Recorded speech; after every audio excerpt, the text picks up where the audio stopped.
ছিলেন পেশায় শিক্ষক, সেখান থেকে ব্যাংক প্রতিষ্ঠা করলেন। পরে ওই ব্যাংকের সাথে নিয়েই শান্তিতে নোবেল পুরস্কার অর্জন করেছিলেন অধ্যাপক মোহাম্মদ ইউনূস। সেই থেকে বাংলাদেশ তথা বিশ্বে সুনাম ছড়িয়ে পড়েছিল তার। কিন্তু নিজ দেশেই ১.৫ দশকেরও বেশি সময় ধরে কোণঠাসা ছিলেন নোবেলজয়ী অর্থনীতিবিদ এবং অধ্যাপক মোহাম্মদ ইউনূস। কর্তৃত্ব হারিয়েছিলেন নিজের প্রতিষ্ঠিত সেই গ্রামীণ ব্যাংকেরও।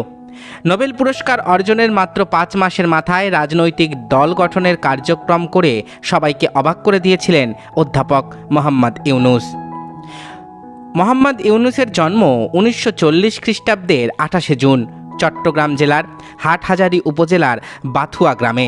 তার পিতার নাম হাজী দুলা মিয়া সওদাগর, মাতার নাম সুফিয়া খাতুন।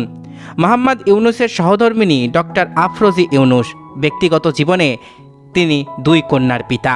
মোহাম্মদ ইউনূসের ভাই মোহাম্মদ ইব্রাহিম ঢাকা বিশ্ববিদ্যালয়ের পদার্থবিজ্ঞান বিভাগের অধ্যাপক এবং ছোট ভাই মোহাম্মদ জাহাঙ্গীর একজন জনপ্রিয় টিভি ব্যক্তিত্ব।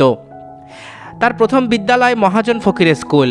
চট্টগ্রাম কলেজিয়েট স্কুল থেকে ম্যাট্রিকুলেশন পরীক্ষায় মোহাম্মদ ইউনূস মেধা তালিকায় ১৬তম স্থান অধিকার করে পাশ করেছিলেন এবং ভর্তি হয়েছিলেন চট্টগ্রাম কলেজে। সেখানে তিনি সাংস্কৃতিক এবং রাজনৈতিক কর্মকাণ্ডের সঙ্গে নিজেকে যুক্ত করেন। কলেজে তিনি নাটকে অভিনয় করে প্রথম পুরস্কার লাভ করেছিলেন। এছাড়াও সাহিত্য পত্রিকা সম্পাদনা, আজাদী পত্রিকায় কলাম লেখার কাজেও যুক্ত ছিলেন মোহাম্মদ ইউনূস। ৭ম শ্রেণীতে পড়ার সময় তিনি বয় স্কাউটে যোগ দেন এবং বয় স্কাউটের পক্ষ থেকে মাত্র ১৫ বছর বয়সে যুক্তরাষ্ট্র, কানাডা সহ এশিয়া এবং ইউরোপের বিভিন্ন দেশ ভ্রমণ করেন মোহাম্মদ ইউনূস। ১৯৫৭ খ্রিস্টাব্দে মোহাম্মদ ইউনূস ঢাকা বিশ্ববিদ্যালয়ে অর্থনীতি বিভাগের সম্মান শ্রেণীতে ভর্তি হন। সেখান থেকে বিএ এবং এমএ ডিগ্রি সম্পন্ন করেন। এরপর তিনি ব্যুরো অব ইকোনমিক্সে গবেষণা সহকারী হিসেবে যোগদান করেন। পরবর্তীকালে ১৯৬২ খ্রিস্টাব্দে চট্টগ্রাম কলেজে প্রভাষক পদে যোগদান করেন তিনি। ১৯৬৫-তে তিনি ফুল ব্রাইট স্কলারশিপ নিয়ে যুক্তরাষ্ট্রে যান এবং পূর্ণ বৃত্তি নিয়ে ভেন্ডারবিল্ট বিশ্ববিদ্যালয়, যুক্তরাষ্ট্র থেকে ১৯৬৯-এ অর্থনীতিতে পিএইচডি ডিগ্রি সম্পন্ন করেন। মোহাম্মদ ইউনূস বাংলাদেশে ফিরে আসার আগে ১৯৬৯ থেকে ১৯৭২ পর্যন্ত মিডল টেনেসি স্টেট ইউনিভার্সিটিতে শিক্ষকতাও করেছেন। ১৯৭১ সালে বাংলাদেশের স্বাধীনতা যুদ্ধের সময় মোহাম্মদ ইউনূস বাংলাদেশের পক্ষে বিদেশে জনমত গড়ে তোলা এবং মুক্তিযোদ্ধাদের সহায়তা প্রদানের জন্য সাংগঠনিক কাজেও নাকি নিয়োজিত ছিলেন। ১৯৭২-এ দেশে ফিরে তিনি চট্টগ্রাম বিশ্ববিদ্যালয়ে অর্থনীতির বিভাগে সহযোগী অধ্যাপক হিসাবে যোগ দেন এবং পরবর্তীতে এই বিভাগের বিভাগীয় প্রধানেরও দায়িত্ব পালন করেন।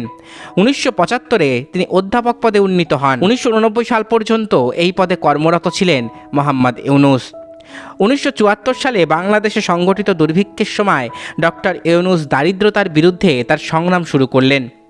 তিনি বুঝতে পারেন স্বল্প পরিমাণে ঋণ দরিদ্র মানুষের জীবনের মান উন্নয়নে অত্যন্ত কার্যকরী হতে পারে। সেই সময়ে তিনি গবেষণার লক্ষ্যে গ্রামীণ অর্থনৈতিক প্রকল্প চালু করেন। ১৯৭৪-এ মোহাম্মদ ইউনূস তেভাগা খামার প্রতিষ্ঠা করেন, যা সরকার প্যাকেজ প্রোগ্রামের আওতায় অধিগ্রহণ করে। ১৯৮৬-তে অসচ্ছল বাংলাদেশিদের মধ্যে ঋণ বিতরণের জন্য তিনি গ্রামীণ ব্যাংক প্রতিষ্ঠা করেন। তখন থেকে গ্রামীণ ব্যাংক ৫ মিলিয়ন ঋণ গ্রহীতার মধ্যে ৫ বিলিয়ন মার্কিন ডলার ঋণ দেয়। ঋণের টাকা ফেরত নিশ্চিত করার জন্য গ্রামীণ ব্যাংক সংহতি দল পদ্ধতি ব্যবহার করে। একটি আনুষ্ঠানিক ছোট দল একত্রে ঋণের জন্য আবেদন করে এবং এর সদস্যবৃন্দ একে অন্যের জামিনদার হিসাবে থাকে এবং একে অন্যের উন্নয়নে সাহায্য করে। ব্যাংকের পরিধি বাড়ার সঙ্গে সঙ্গে অসচ্ছলদের রক্ষায় অন্যান্য পদ্ধতিও প্রয়োগ করে। ক্ষুদ্র ঋণের সঙ্গে যোগ হয় গৃহঋণ, মৎস্য খামার, সেচ ঋণ প্রকল্প সহ অন্যান্য ব্যাংকিং ব্যবস্থাগুলি। গরিবের অর্থনৈতিক উন্নয়নে গ্রামীণ ব্যাংকের সাফল্য উন্নত বিশ্ব, এমনকি যুক্তরাষ্ট্র সহ অন্যান্য শিল্পোন্নত দেশসমূহকে গ্রামীণ এই মডেল ব্যবহার করতে উদ্বুদ্ধ করে। ডক্টর ইউনূস পৃথিবীর বিভিন্ন দেশের বিভিন্ন বিশ্ববিদ্যালয় থেকে ৪৮টি সম্মানসূচক ডক্টরেট ডিগ্রি অর্জন করেছেন। শান্তিতে নোবেলজয়ী গ্রামীণ ব্যাংকের প্রতিষ্ঠাতা ডক্টর মোহাম্মদ ইউনূস যুক্তরাষ্ট্রের সর্বোচ্চ বেসামরিক সম্মাননা কংগ্রেশনাল গোল্ড মেডেলও গ্রহণ করেছেন। দারিদ্র্যের বিরুদ্ধে যুদ্ধে অবদানের স্বীকৃতি হিসাবে যুক্তরাষ্ট্র সরকারের পক্ষ থেকে এই সম্মাননা দেওয়া হয় ডক্টর ইউনূসকে, যিনি এই পদক পাওয়া প্রথম একজন বাংলাদেশি নাগরিক। 2013-তে জাতিসংঘ ভবনে বিশ্বের সর্বোচ্চ সম্পদশালী 2 শতাধিক ব্যক্তির সম্মেলনে নোবেলজয়ী প্রফেসর ডক্টর মোহাম্মদ ইউনূসকে আজীবন সম্মাননা পুরস্কারে ভূষিত করা হয়। জাতিসংঘে বিশ্বের সম্পদশালী ব্যক্তিদের এই সমাবেশে আয়োজন করা হয়েছিল বিশ্ববিখ্যাত ফোর্বস ম্যাগাজিনের পক্ষ থেকে। একজন সামাজিক উদ্যোক্তা হিসেবে ডক্টর ইউনূসকে আজীবন সম্মাননা পুরস্কার দেয়া হয়। ডক্টর মোহাম্মদ ইউনূসকে কতিপয় চিহ্নিত গোষ্ঠী বারবার সুদখোর বলে ডেকে থাকেন। মজার ব্যাপার হচ্ছে, মোহাম্মদ ইউনূসকে যারা অপছন্দ করেন তাদের বেশিরভাগও জানেন না মোহাম্মদ ইউনূসের সুদের ব্যবসাই নেই। গ্রামীণ ব্যাংক তার প্রতিষ্ঠিত হলেও গ্রামীণ ব্যাংকে তার 1 টাকারও মালিকানা নেই, শেয়ারও নেই, কখনো ছিলও না। জিনিসটা আপনার আমার কাছে আশ্চর্যজনক মনে হতে পারে, কিন্তু এটাই সত্যি। ডক্টর মোহাম্মদ ইউনূসের মাইক্রোফিন্যান্সের ধারণার মূল ভিত্তি হচ্ছে এটা। এই ব্যবসার কেউ মালিক হতে পারবে না, সম্পূর্ণ নন প্রফিট তথা অলাভজনক। এটাকে বলে সামাজিক ব্যবসা। নির্দিষ্ট কোনো মালিক নেই, জনগণই এর মালিক। বাইরে থেকে অনুদানের টাকা এনে গ্রামীণ ব্যাংক প্রতিষ্ঠা করেছিলেন ডক্টর মোহাম্মদ ইউনূস। নিজে এটি প্রতিষ্ঠা করলেও প্রতিষ্ঠানে তার 1 পয়সার মালিকানাও রাখেননি, বরং এর 25% মালিকানা সরকারের, বাকি মালিকানা গরিব মানুষের। নিজের প্রতিষ্ঠিত ব্যাংকে ডক্টর মোহাম্মদ ইউনূস মাত্র $300 বেতনে চাকরি করতেন। তিনি যে নিজের কোনো শেয়ার রাখেননি তা না, কোম্পানিকে এমনভাবে প্রতিষ্ঠা করেছেন যাতে কেউ এর একক মালিক হতে না পারেন। কোম্পানির অধ্যাদেশ 28 নম্বর ধারা অনুযায়ী তিনি এটি রেজিস্ট্রেশন করেন। শুধু যে গ্রামীণ ব্যাংকে তিনি মালিকানা রাখেননি তা কিন্তু নয়। জর্জ সরোস, টেলিনরদের এনে তিনি গ্রামীণ টেলিকম প্রতিষ্ঠা করেন। তার কথায় টেলিনর বাংলাদেশে আসে।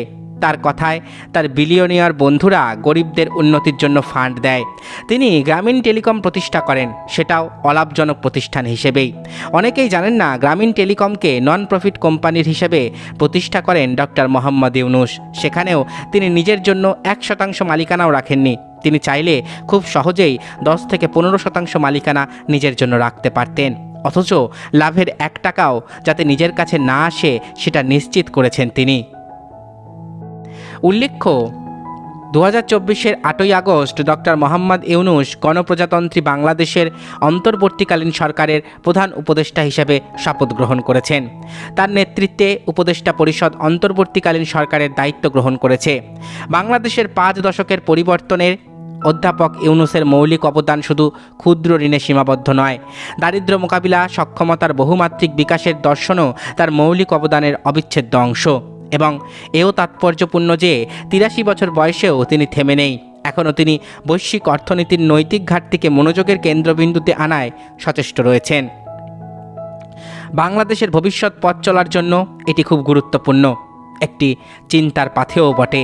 চেষ্টায় বিরতি দেওয়া যাবে না, কাজ অনেক বাকি, যেতে হবে আরও বহুদূর। বর্তমান নতুন বাংলাদেশের প্রধান উপদেষ্টার পদে ডক্টর মোহাম্মদ ইউনূসের কাজ বাংলাদেশকে আরও এগিয়ে নিয়ে যাবে উন্নতির পথে। এতক্ষণ আপনারা শুনলেন বাংলাদেশের বর্তমান সরকারের প্রধান উপদেষ্টা নোবেলজয়ী অধ্যাপক ডক্টর মোহাম্মদ ইউনূসের বর্ণময় জীবন বৃত্তান্ত। আশা করি ভিডিওটি আপনাদের ভালো লেগেছে। আমার চ্যানেলের ভিডিওগুলো যদি আপনাদের ভালো লাগে তাহলে অবশ্যই চ্যানেলটি সাবস্ক্রাইব করুন, পাশে থাকা বেল আইকনটি ক্লিক করে দিন যাতে পরবর্তী ভিডিওর নোটিফিকেশান খুব তাড়াতাড়ি আপনাদের কাছে পৌঁছে যায়। আজকের মতো এখানেই শেষ করছি। ভালো থাকবেন সবাই। নমস্কার।